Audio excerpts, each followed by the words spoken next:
Today we are looking at artificial intelligence and how it can, enhance business sustainability. And I also did say that AI, that is artificial intelligence, has become a global buzzword, which, has been reshaping the business landscape. But are Nigerians really, using the enormous potentials that are currently inherent in artificial intelligence? Well, I am joined by my guest, who is a digital transformation specialist and a global AI programs lead in the person of ORAKWE John. Thank you for joining us on Business Daily today.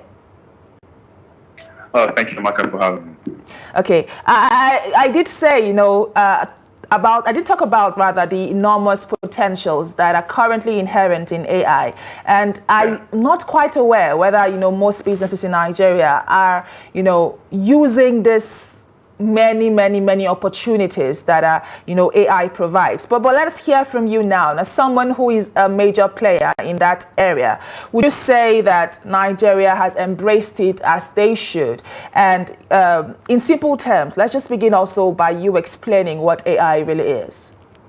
Okay, so fundamentally, AI is simply any form of technology that mimics human intelligence, right? And human intelligence in this case can be decision making, right? So you consider option A, option B, option C, and pick one of the options based on whatever metrics that you have as your benchmark.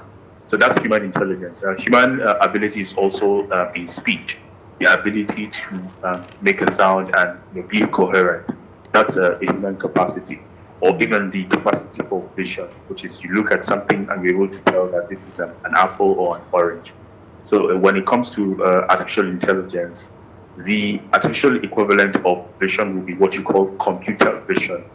It's a form of artificial intelligence, which is you point a camera at an object and the computer can tell you this object is this or that. So that's computer vision. Then for speech, you have something called text to speech. And then you have all of these AI solutions that can mimic human speech. So you give them text and you output speech. 11labs.io is one of such solutions. Then you also have speech to text. So I can say something and then the AI will transcribe it from sound to text. So these are all forms of AI, but the one that is most popular these days is what is called generative AI, which is the capacity for these AI systems to generate novel outputs. Right. So they've been trained on a very large corpus of text or video or even audio. So when you ask them to generate something new altogether, because of all the patterns of things it has learned, it's able to generate it, and it will sound almost human. You will read almost human in the case of large language models. So in general, in summary, AI is any form of technology that mimics human intelligence. We mix it so well that sometimes people would even say, this thing actually there's a ghost machine or there's something behind that. So that's what AI is. And whether or not Nigerians are adopting it, well, I've seen some very interesting use cases in the country. And I'll just reference something that happened in 2023, right? And so in 2022, if you wanted to employ a human to write 1,000 words, business writing, whatever to do 1,000 words, and so the kind of quality of writing you wanted to do is a top decile GRE quality writing. So something that can pass for a press release. If you wanted a human to do that, you need to pay them over $100. That's the minimum you pay a human freelancer to actually do that. The $100 today is about 170,000 naira. But by the time GPT-4 was released in March of 2023, what happened was that the cost to make that same quality of writing, top decile GRE quality writing, crashed from over $100 to just under $0.1. So it's a huge crash in how much it would cost to do that kind of work. And then by the time we had Anthropic AI release Claude 2 in April of 2023, that the cost to make a top decile GRE quality writing 1,000 words crashed to something around $0.01, right? So that's just one aspect of work that I've seen, absolutely released and somewhat democratized by the use of large language models for text generation, which means that a lot of Nigerian businesses today, especially SMEs, have adopted the ChatGPT, Gemini from Google, Claude from Anthropic AI, and a host of other large language models to write their documentation. And something that we will see people churn out contracts, right? Contract agreements between two people churned out from these large language models. So for text generation from these AI models, Nigerians have really adopted it. And if you go to the universities, well, that's one place where you see a lot of people use ChatGPT for assignments and of course lecturers have had to adjust in that sense. So going back to the business side of things, for text generation, we have adopted it. Maybe not as well as we should, because I've seen cases of someone, an intern, using an AI to write an email response and then putting the company in trouble. Right, so there are still opportunities for people to upskill properly and learn how to use this text form of AI. But beyond text, there's also audio AI, there's video AI, there's also protein generation AI.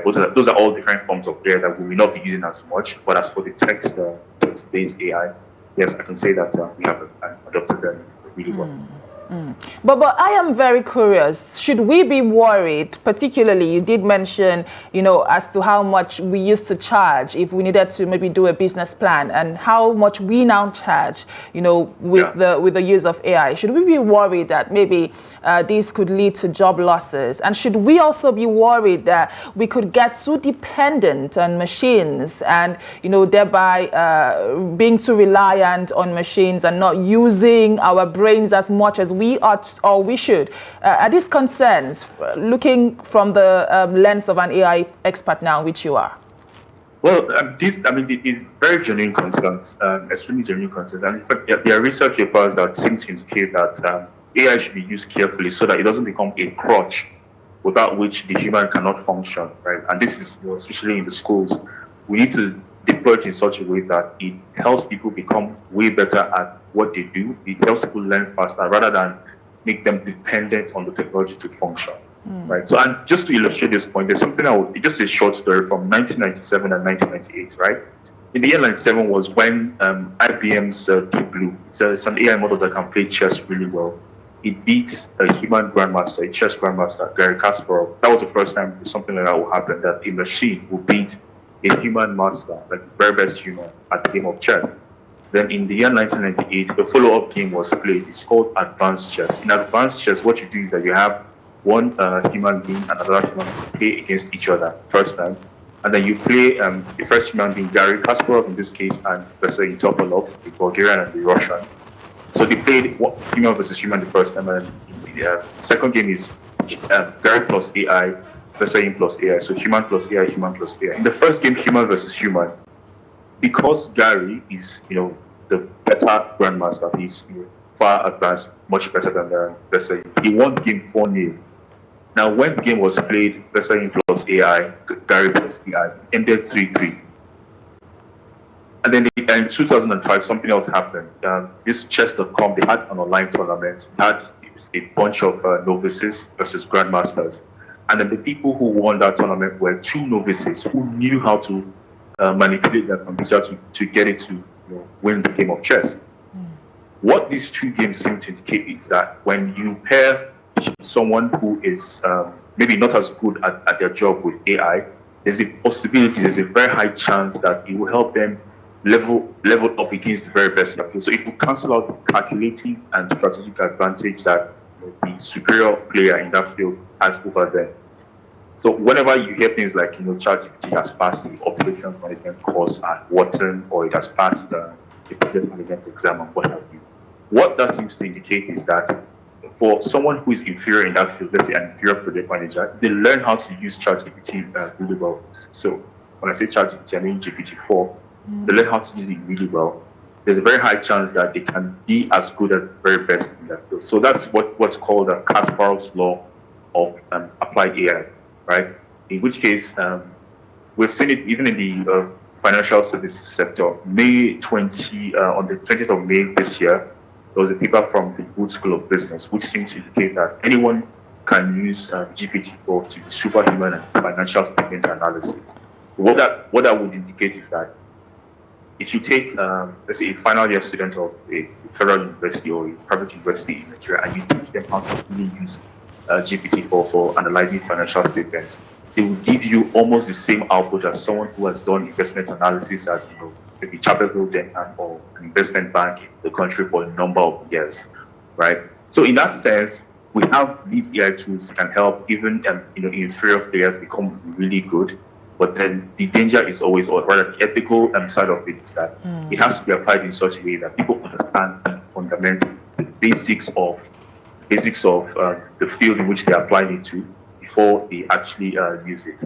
And then speaking of to whether or not it's going to put people out of jobs, there are many schools of thought in this regard. There are people who say yes, the more we go up the ladder of AI all the way to AGI, the lesser we'll meet humans. So when I say the ladder, I mean there are 5 levels of AI according to OpenAI, right? So the first level is chatbots. Most of what we have today are all chatbots. The second level is the level of human reasoners. In the first week of September this year, we got the level of human reasoners according to OpenAI. So they released this model called the O1 preview, the O1 model, right? And according to the Norway Mensa IQ test, that model actually scores 120 IQ, which is really smart. I think just about 1 in 10 is actually in that range of IQ. So all the other models before that were all under 100 IQ points. So beyond the level of human reasoners, you have agents, AI agents. These are just systems that can take actions on the computer screen.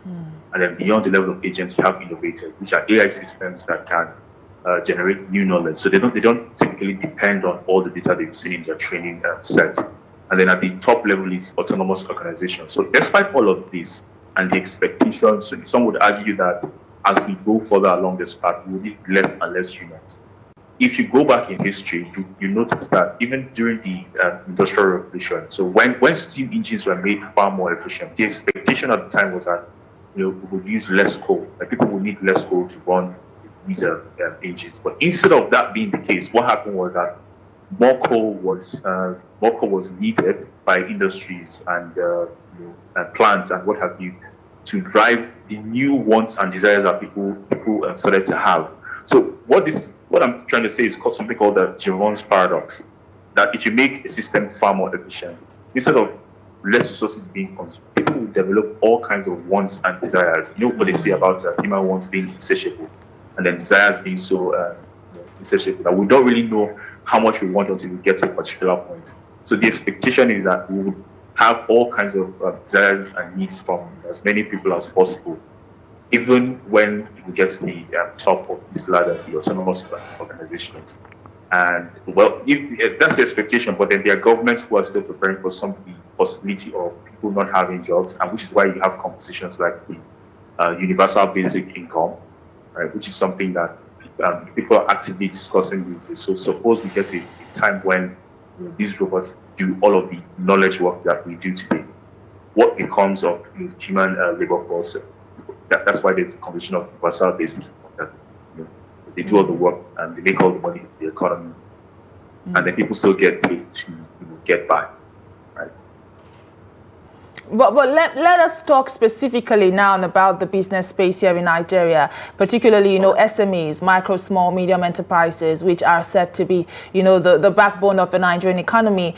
Are there very practical ways that MSME owners can include AI in their day-to-day runnings, which hopefully can help reduce daily running costs now, and also ensure sustainability in the long run, maybe in the area of agri and the area of energy conservation? Are there specific ways that you can recommend that AI can be brought into the picture? Oh yes, so at this point as we speak, there are 19,315 AI tools on a website called there'sanAIforthat.com, right? And these 19,315 tools, by the way, it grows every week. Last I checked it 3 weeks ago, it was about 17,500 thereabout. So all of these different tools can be applied to as many different business functions as possible. So if it's operations, if it's sales, if it's marketing, right? You can apply all of these different tools to any business function. Again, the sustainability is simply either you're reducing cost or you're driving efficiency, or just doing stuff that makes the business sustainable. You're profiting today, not at the detriment of the future. Right. So any of these tools can absolutely help how you do your job. An example I would give is something called Claude.ai. Right. There's an artifact tool within the Claude chatbot, which allows any business owner to do rapid prototyping. Now, before that artifact tool was released this year, if you had an idea for something like an integration or a mobile app for your business, you needed to hire a mobile developer, and then hire the UI UX designer and so many of these experts to help you visualize what it is that you actually have in mind. But with rapid prototyping from Claude, anybody, just about anyone, can go to this system and then prompt and just ask it, give me an interactive app that allows me to take whatever action it is that you have in mind. And then it gives you something called a prototype. It's a prototype, not a working system, right? But if you want to take that, higher, you can use another system called Replete. Replete has something called Replete Agents, which can help you build prototypes. In fact, even working prototypes, not just prototypes, working prototypes of whatever idea you have in mind. And an example I gave earlier is financial statement analysis, right? There's research to prove that GPT-4 is superhuman at financial statement analysis, which means that it is something that business owners can rely on today to make decisions, right? So they can feed as many financial reports from different years into this model, and they know how to ask the right questions. They can get the answers that they are looking for. To effectively utilize it for something as technical as financial statement analysis, I would suggest that they pick up that research paper which was used to conduct that research, and then check out the prompts that were used to achieve those superhuman results. So for other applications, even sales, right? So if there are sales objections that they currently face in their business, they can use some of these large language models available today, and even custom tools within there's an AI for that ecosystem to address those challenges. So like I said, when I started talking about this answer, there are 19,315 tools. So for whatever business function that you have, there is a tool that can help you at least automate or partly automate that particular role and drive business sustainability.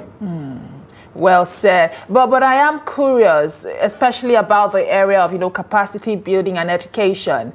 How far would you say Nigeria is regarding that? And I believe there's much more that can be done, not minding where we currently are. But let's hear from you. How far would you say we currently are in the area of education, capacity building, and how can the private sector and the government collaborate to ensure that this is even more intensified? Speaking about capacity building. Well, we have quite a long way to go. We have a long way to go because before now, I mean, there wasn't much investment in whether Gen AI space or AI space. It's only after the ChatGPT boom of November 2023, that a lot of attention started to pour in that space. And we're not alone in this, right? But then there are people who have gone way ahead of us. I do know that in Singapore, everyone above the age of 40, the government is providing incentive for them to go back to school. It's getting the sum of $4,000 to return to school and my AI skill.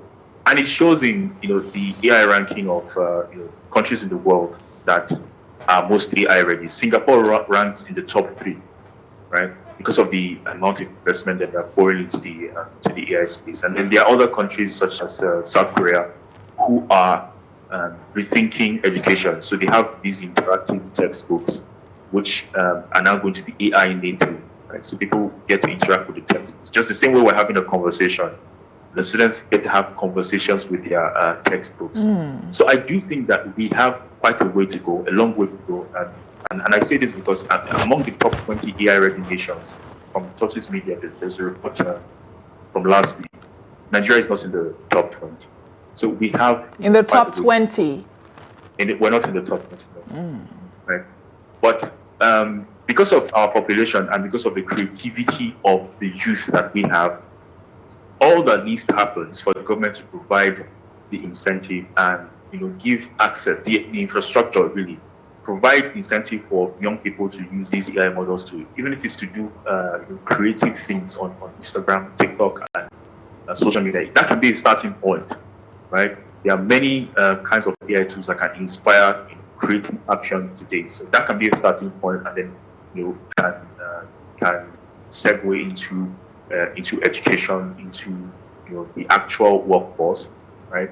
Because what needs to happen is like what Singapore is doing with the incentive for people at a certain age to return and pick up AI skills, and then for the much younger population, because this is a very young country, what needs to happen, especially with the young people, is just give them access to the tools, provide enough awareness for them to know what is possible with these tools. And I do think that the Federal Ministry of Information and Digital Economy, they are pushing in all the right directions. Recently, they set up a community of practice to bring together diaspora expertise and local expertise. We have a national AI strategy, which was redone this year. And I've seen the document. It all caters to what we are speaking about, right? That the government is actively thinking of how to engage all levels of Nigerian citizens, so that we do not miss out on this industrial revolution. And why it's important, like why a lot of attention is being paid to this space, is because between 1820 and 2010, the world's GDP did a 10x, right? So it did 10x, but the problem is that 10x was very unequal. The top rich countries of today benefited almost unequally. So in 1820, the richest country in the world was only 3 times as rich as the poorest country. But by 1950, the richest country was 30 times as rich as the poorest country, right? And then there's now a chance of another industrial revolution that can help the poor countries almost level up. If we do miss out, I hope that's not the case, but the chances are that countries that do not have a big emphasis on education and rule of law will miss out on this upcoming revolution, which is not what we want. So that's why there needs to be a lot of investment in that space, so that we can at least close the gap between Nigeria and some of the richest countries in the world. And not just Nigeria, many other countries in Africa in that space. You have made a very valid point talking about the current industrial revolution and how to ensure that we don't miss out of this, major opportunity. But I'd like for you to be more specific. What specific things should we as a nation start doing today so we don't miss out of this, revolution, like you rightly pointed out? Human capital development, that's the thing, education. That's the thing that needs to happen more than anything else. We need to prioritize education at all levels. And prioritize is because, once you enlighten a young mind, once you enlighten a young person, a youth, chances are that they apply their creativity, which we often associate with young people. They apply their creativity to empower themselves, their family, and the nation at large. There needs to be a direct emphasis, almost like an emergency approach to the fact that we need as many young people as possible to be educated. And when I say educated, it doesn't necessarily have to be the four walls of an institution, right? We show them that these are the new tools of creation. Whatever businesses that they have, it could be, I don't know, there's so many kinds of businesses that people do. They need to understand that this is where the world is headed. Like I mentioned earlier, there are 5 levels on this path to what is called strong AI or AGI. And then they need to start thinking in their own within their own worldview.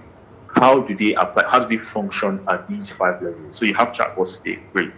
The human reasoners are coming. You're going to have agents at some point. Innovators will happen, and then you have autonomous organizations. What kind of opportunities can they pursue at all of those different levels? Right? And the only way to do it is that they are made aware, right? They are made aware of what is happening, and then they start to actively play with some of these tools that we have. Like I said, 19,315 tools today. I don't expect any one person to use all 19,315 tools, no. But more people need to know that this is what is going on. And since someone is going to university today, he wants to study foreign languages, Russian or Korean or any of these languages. If he's aware that there's something called a universal translator, seamless encoding for Meta AI, the chances are that he knows that by the time he goes to school and he graduates, needing a human to translate a foreign language is not something that would be happening anywhere. So he can make a better decision and say, you know what, let me go and do computer science or go and do engineering or something else that is going to be much more relevant. This is especially important because I read something last year, between September and October last year, Harvard Business Review. The shelf life of any skill, just pick any skill today, the shelf life of any skill today is less than 5 years, right? And it's less than 2.5 years in some sectors. In fact, some people have revised it and said that the shelf life of any human skill that you need to survive in the workplace is now less than 2 years. Right? And this is because the latest projection that we have something called the strong AI or AGI showing up around 2027, 2028. Right? So the more people are aware of this and the more they understand, where the world is headed, the better they're able to decide their career options, and then the better they're able to upskill and understand if it's maybe data analysis or not data analysis per se, but data trainers for AI systems or data collectors for AI systems, preparing data for training AI systems. These are things that they can start to look at. Ultimately, I would say the number one thing we need to do is invest in education that allows people to see where the world is headed and the kind of opportunities that they can feel in this brave new world. Very thought-provoking conversation there with ORAKWE John, who is a global AI programs lead and a digital transformation specialist. Thank you very much for the insights you've shared with us today on Business Daily. All right. Thank you very much, Chiamaka.